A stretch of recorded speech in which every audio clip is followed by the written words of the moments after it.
Hello friends, myself Mr. Minal R. Patel, working as a lecturer in Mechanical Engineering Department from Vallabhbhuti Polytechnic, Navsari.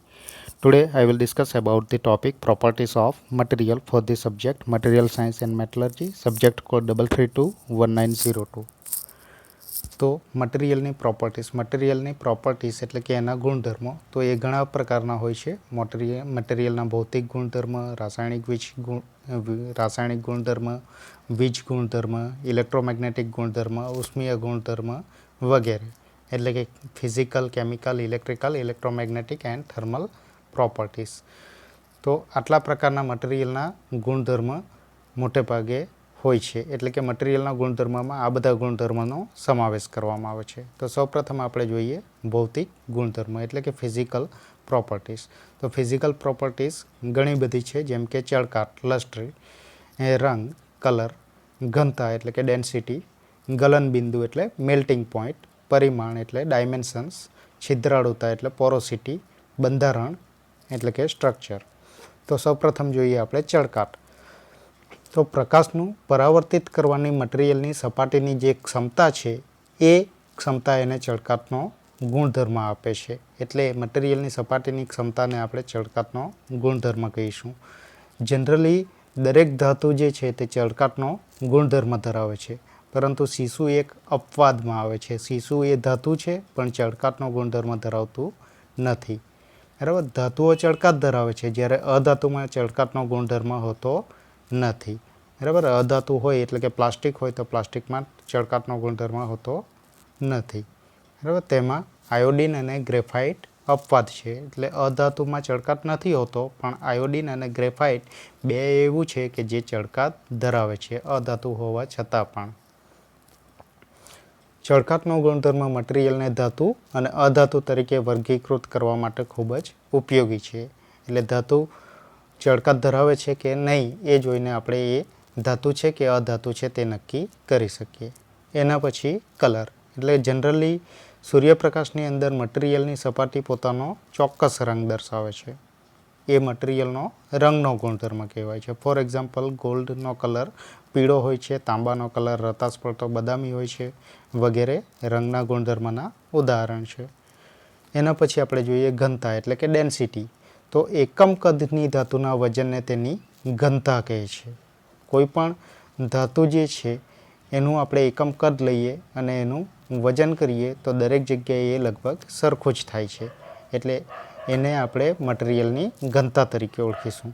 તો મટીરિયલની ઘનતા અને પાણીની ઘનતા એ બેનો ગુણોત્તર જે છે એને મટીરિયલની વિશિષ્ટ ઘનતા કહેવામાં આવે છે, એટલે કે સ્પેસિફિક ડેન્સિટી કહેવાય છે.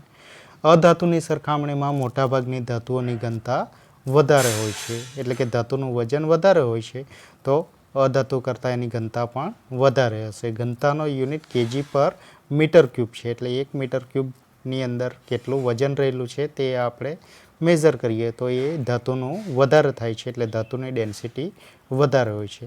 કોઈ એક ચોક્કસ મટીરિયલની ઘનતા અચળ રહે છે. એટલે કે એલ્યુમિનિયમની ઘનતા જે છે તો એ જેટલી હોય એટલી જ દરેક જગ્યાએ રહે છે. એટલે એ ઘનતા અચળ રહેશે. પણ જુદા જુદા મટીરિયલની ઘનતા જુદી જુદી હોય છે. એલ્યુમિનિયમની ડેન્સિટી અલગ હોય છે, આયનની ડેન્સિટી અલગ હોય છે, કાસ્ટ આયન, ગેલ્વેનાઇઝ્ડ આયનની ડેન્સિટી અલગ હોય છે. એ જ રીતે દરેક મેટલની, ગોલ્ડની, સિલ્વરની દરેકની ડેન્સિટી અલગ અલગ હોય છે. સમાન રંગ અને ચળકાટ ધરાવતી કોઈ પણ બે ધાતુ હોય તો એ બે ધાતુ વચ્ચેનો ભેદ ઘનતા સરખાવીને નક્કી કરી શકાય. સપોઝ કે બંને ધાતુનો કલર આપણો યલો છે, તો હવે એમાંથી કયું સોનું છે અને કયું બીજી ધાતુ છે તે આપણે ઓળખવું હોય તો બંનેનું આપણે વજન કરીશું, એકમ કદનું વજન કરીશું અને એની જે ડેન્સિટી આવે એને આપણે સ્ટાન્ડર્ડ ટેબલ સાથે સરખાવીશું અને એના પરથી કયું સોનું છે અને કયું બીજી મેટલ છે એ આપણે જાણી શકીએ. બરાબર છે. એના પછી ફોર્થ જોઈએ મેલ્ટિંગ પોઈન્ટ. મેલ્ટિંગ પોઈન્ટ એટલે ગલન બિંદુ. જેવું નામ છે તેવું જ, મેલ્ટ થાય છે એટલે પીગળી જાય છે ત્યારનું બિંદુ એટલે ગલન બિંદુ કહેવાય.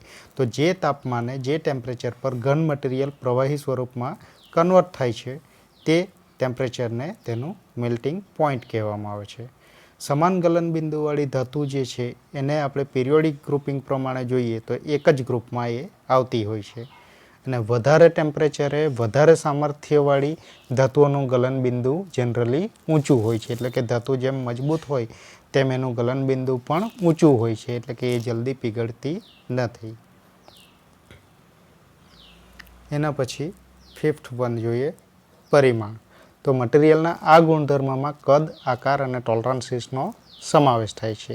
એટલે ડાયમેન્શનના ગુણધર્મમાં શું જોવામાં આવે? એનું કદ કેટલો છે, આકાર કેવો છે એ જોવામાં આવે. તો પદાર્થનું કદ એની લંબાઈ, પહોળાઈ, ઊંચાઈ અને ડાયામીટર દ્વારા કેલ્ક્યુલેટ કરી શકાય છે. મટીરિયલના આકારમાં જોઈએ તો ગોળાકાર, ત્રિકોણાકાર, ચોરસ, એંગલ, ચેનલ, ટી સેક્શન, આઈ સેક્શન જેવા જુદા જુદા આકાર હોય છે. અને આ કદ અને આકારની ચોકસાઈ પ્રમાણે એના માપમાં અમુક ટોલરન્સીસ રાખવામાં આવે છે. એટલે કે થોડી છૂટછાટ રાખવામાં આવે છે. બરાબર. તો ડાયમેન્શનના ગુણધર્મમાં કદ, આકાર અને ટોલરન્સનો સમાવેશ થશે. એના પછી આપણે જોઈએ છિદ્રાળુતા. તો મટીરિયલમાં જો બારીક છિદ્ર હોય તો એ એને છિદ્રાળુતાનો ગુણધર્મ આપે છે એમ આપણે કહી શકીએ. અને એ જે છિદ્ર આવેલા હોય છે તે લુબ્રિકન્ટને એની અંદર એબ્સોર્બ કરે છે. હવે મટીરિયલમાં રહેલા ટોટલ છિદ્રોનું વોલ્યુમ એટલે કે એનું કદ કેટલું છે અને મટીરિયલનું કદ કેટલું છે એ બંને જાણીને જો એનો ગુણોત્તર લેવામાં આવે, એનો રેશિયો લેવામાં આવે તો મટીરિયલની છિદ્રાળુતા કેટલી છે એ ફાઇન્ડ કરી શકાય છે. એટલે મટીરિયલની છિદ્રાળુતા ફાઇન્ડ કરવા માટેનું ઇક્વેશન આ મુજબ બનશે. મટીરિયલની છિદ્રાળુતા ઇક્વલ ટુ મટીરિયલના છિદ્રોનું કદ ડિવાઇડેડ બાય મટીરિયલનું ટોટલ કદ, મટીરિયલનું વોલ્યુમ. એના પછી જોઈએ આપણે બંધારણ. તો ઇલેક્ટ્રોન સ્ટ્રક્ચર, ક્રિસ્ટલ સ્ટ્રક્ચર અને માઇક્રો સ્ટ્રક્ચર એના પ્રમાણે મટીરિયલનું બંધારણ નક્કી થાય છે. ચાંદીની વાહકતા આપણે જોઈએ તો એ પણ એની અંદર રહેલા ઇલેક્ટ્રોન સ્ટ્રક્ચરને કારણે હોય છે. આથી ચોક્કસ સ્ટ્રક્ચર દ્વારા ચોક્કસ ગુણધર્મ મટીરિયલમાં હોય છે એમ આપણે કહી શકીએ. સ્ટ્રક્ચર અને પ્રોપર્ટી હંમેશા સુનિયોજિત હોય છે, પહેલેથી નક્કી હોય છે. બરાબર. ચલો, તો આ થયું આપણું બંધારણ. એના પછી આ ફિઝિકલ પ્રોપર્ટીઝ આપણી બધી પતી ગઈ. એના પછી હવે વાત કરીએ આપણે કેમિકલ પ્રોપર્ટીઝ એટલે કે મટીરિયલના રાસાયણિક ગુણધર્મ. તો એની અંદર કોરોઝન રેઝિસ્ટન્સ, એટમિક વેઇટ એટલે કે આણ્વિક વજન, મોલેક્યુલર વેઇટ એટલે પરમાણિક વજન, એસિડિટી અને આલ્કલિનિટી એનો સમાવેશ કરવામાં આવે છે.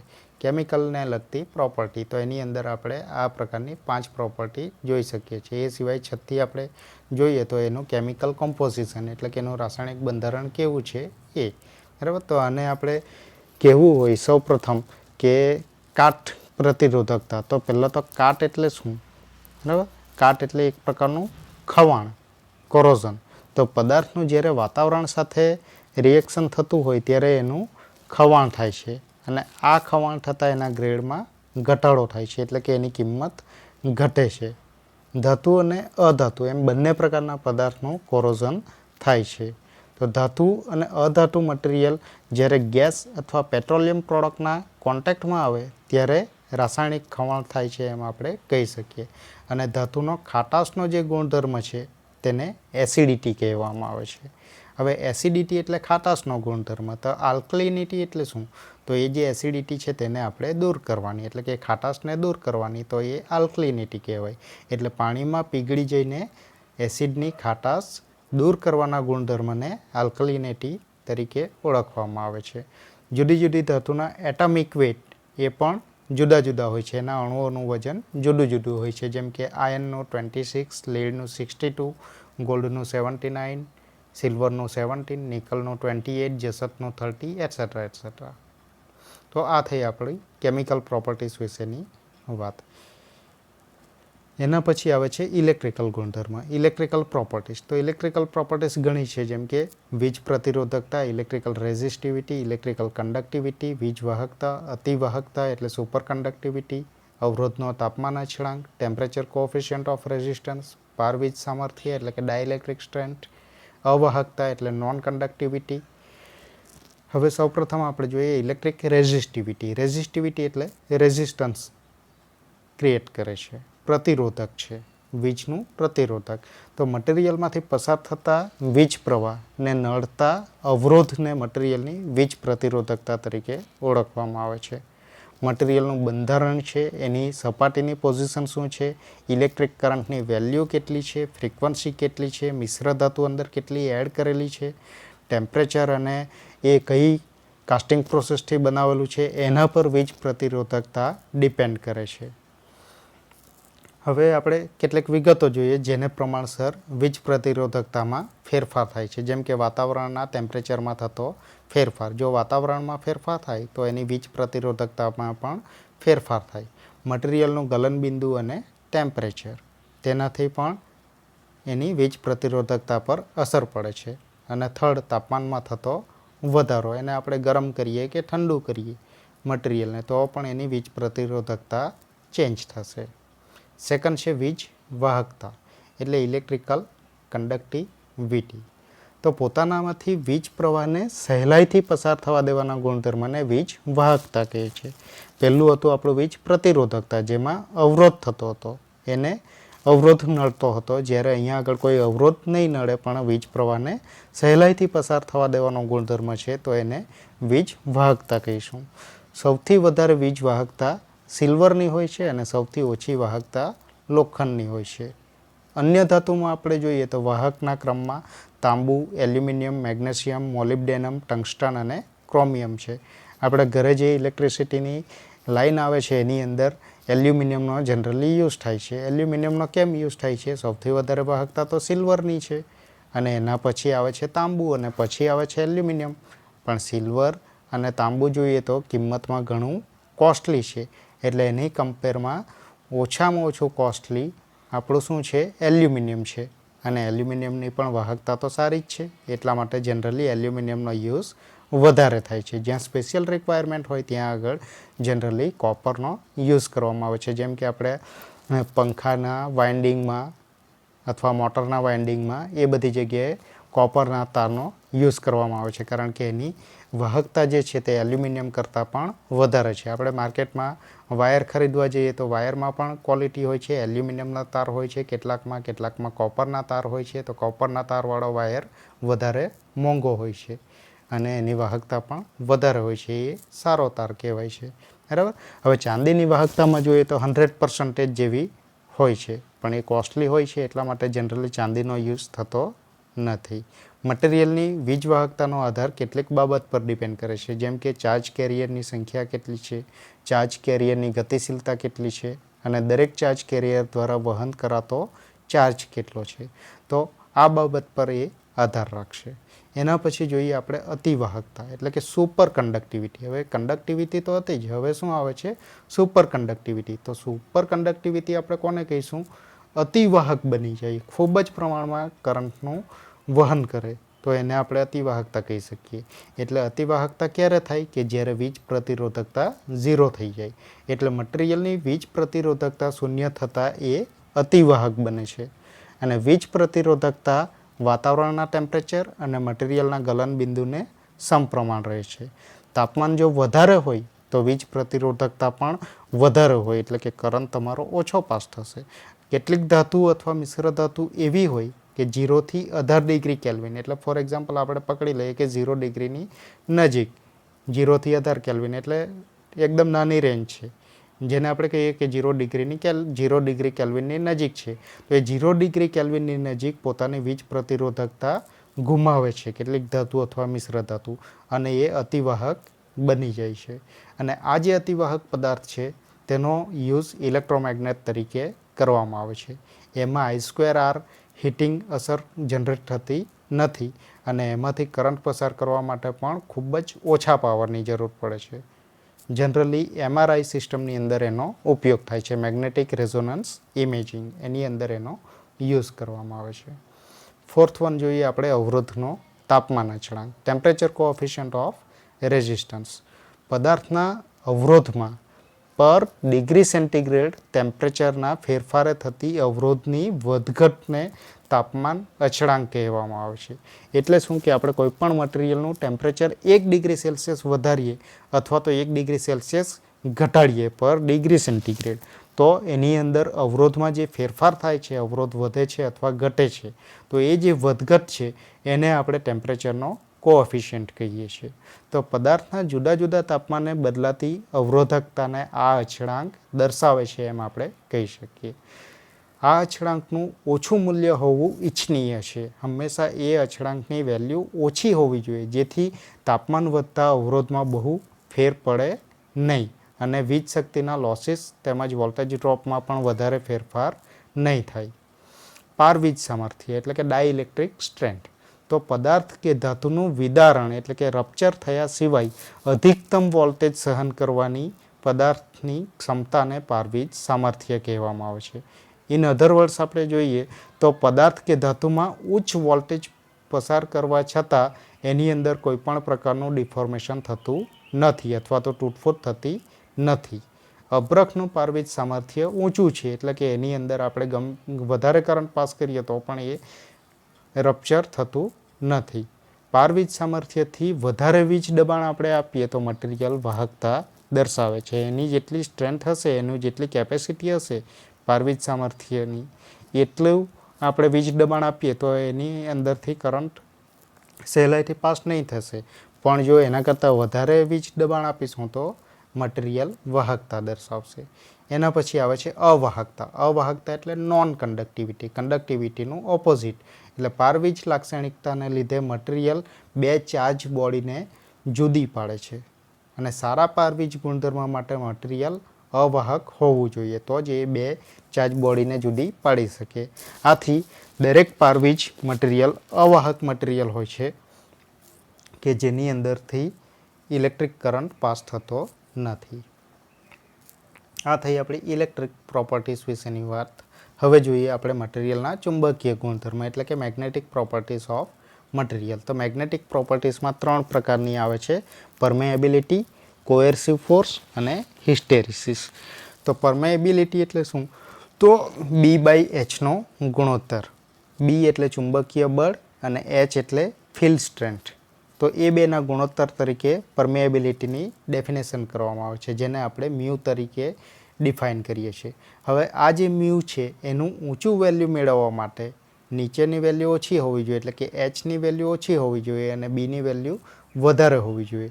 તો મ્યુનું ઊંચું મૂલ્ય એટલે કે હાઈ વેલ્યુ મેળવવા માટે ચુંબકીય બળ ઉત્પન્ન કરવા માટે મેગ્નેટાઇઝેશન ફોર્સનું મૂલ્ય ઓછું હોવું જોઈએ. એટલે Hની વેલ્યુ ઓછી હોય તો પરમેએબિલિટી મ્યુની વેલ્યુ વધારે થશે. એના પછી કોએર્સિવ ફોર્સ. તો રેસિડ્યુઅલ મેગ્નેટાઇઝેશન એટલે કે પહેલાંથી અંદર જે મેગ્નેટાઇઝેશન હોય છે એ, જેને આપણે BR કહીએ, એને હટાવવા માટે અથવા દૂર કરવા માટે જરૂરી વિરુદ્ધ ચુંબકીય બળને કોએર્સિવ ફોર્સ તરીકે ઓળખવામાં આવે છે. ટેમ્પરરી મેગ્નેટ્સ જે મેગ્નેટિકલી સોફ્ટ મટીરિયલ છે એના માટે આ વેલ્યુ ઓછી હોવી જોઈએ. હવે એના પછી જોઈએ આપણે હિસ્ટેરિસિસ. તો હિસ્ટેરિસિસ એટલે શું? એક પ્રકારનો લોસ જ છે એ પણ. તો મેગ્નેટિક ફિલ્ડમાં વિચલનની પાછળ રહી જતા મેગ્નેટાઇઝેશનના ફેરફાર તરીકે હિસ્ટેરિસિસની ડેફિનેશન આપવામાં આવે છે.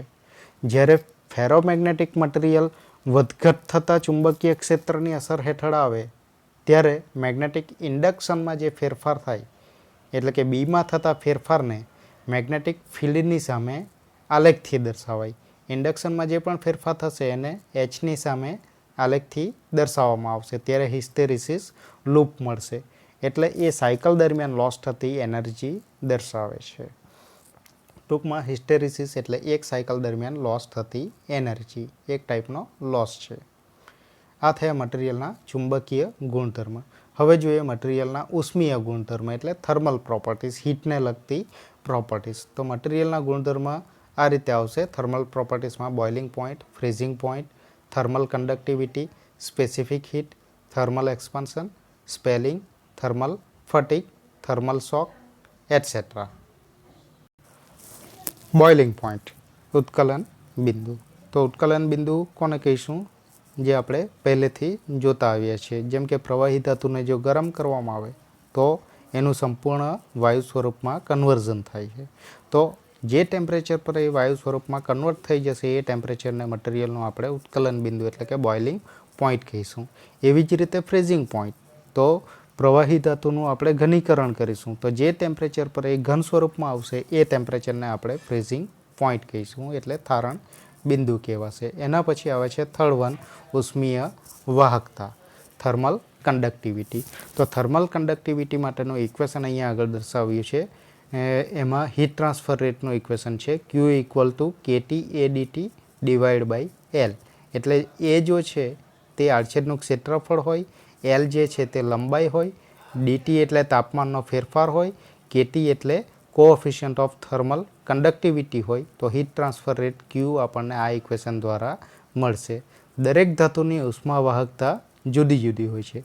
તાંબાની ઉષ્મા વાહકતા વધારે હોય છે, એટલે સોલર હીટર, પાણી ગરમ કરવાના વાસણ, રેડિએટરની પાઇપ, રેફ્રિજરેટરની ગ્રીલ વગેરે બનાવવા માટે એનો યુઝ થાય છે. આપણા ઘરમાં જે પણ આપણે હીટર કે એવું યુઝ કરીએ છીએ તો એ હીટરની અંદર તાંબાની કોઇલ લગાવેલી હોય છે, કારણ કે એની ઉષ્મા વાહકતા વધારે હોય છે, એ વધારે ગરમીને વહન કરી શકે છે.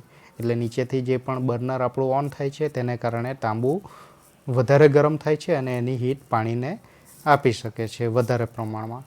તેથી એની ઉષ્મા વાહકતા વધારે હોવાને કારણે આપણે તાંબાનો યુઝ કરીએ છીએ. રેફ્રિજરેટરની ગ્રીલ, રેડિએટરની પાઇપ બધાની અંદર શાનો યુઝ થાય છે? તાંબુનો યુઝ થાય છે. એના પછી તાંબા પછી એલ્યુમિનિયમ, એના પછી આયન, એ રીતે આવશે આખો ક્રમ, બરાબર. એના પછી સ્પેસિફિક હીટ એટલે કે વિશિષ્ટ ઉષ્મા. તો તેને વિશિષ્ટ ઉષ્મીય ક્ષમતા કહેવામાં આવે છે. 1 kg મટીરિયલનું ટેમ્પરેચર 1 ડિગ્રી સેન્ટીગ્રેડ વધારવા માટે ઉમેરાતી ઉષ્માનો જથ્થો એટલે જૂલમાં એનું માપ આપવામાં આવે છે.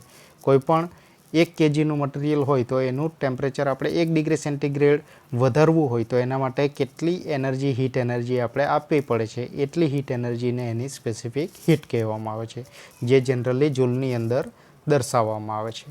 એના પછી ફિફ્થ વન, ઉષ્મીય વિસ્તરણ, થર્મલ એક્સપાન્શન. તો થર્મલ એક્સપાન્શન કોને કહીશું? તો ઉષ્મા વધારતા પદાર્થના માપમાં થતો વધારો છે.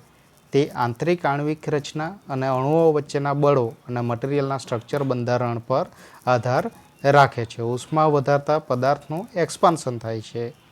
તો એ જે એક્સપાન્શન છે તેને આપણે શું કહીશું? થર્મલ એક્સપાન્શન કહીશું, ગરમી આપતા થતો વધારો. એના પછી સ્પેલિંગ. તો થર્મલ સ્ટ્રેસીસની અસરથી થતા મટીરિયલની સપાટી પરના ક્રેકિંગને સ્પેલિંગ કહેવામાં આવે છે.